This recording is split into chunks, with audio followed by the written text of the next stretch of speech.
ବେଶ୍ୟାଳୟରୁ ମାଟି କାହିଁକି ଅଣାଯାଏ?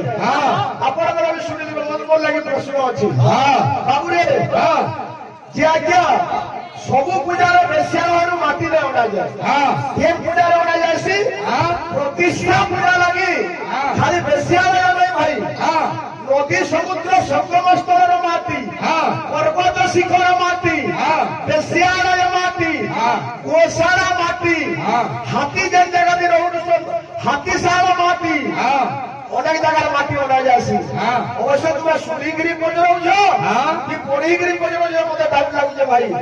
কাঁথি লাগে বেশ্যালয়র মাটি অনা যাচ্ছে শুধু তো ধ্যান ଦେଇକିରି যে আজ্ঞা জড়ে পুরুষ যেতবেলে বেশ্যা শক্ত হই বেশ্যা দ্বারকে যাসি, বেশ্যা দ্বারা পাপ দেবার ক্ষণি তার দেহর লক্ষ্মী চালি যাসে, পর্বরে হয়ে যাসে। সে পুরুষ যাইকি বেশ্যা সহিত সময় निर्वाह करके फिरसी फिर लक्ष्मी तार बन गया कहते लक्ष्मी पुष्टान के नहीं जाओ तो केते केते लोग बेश्यालय में जाओ लक्ष्मी सहित भारत देश रो स्थान को पुण्य बोले करी बेश्या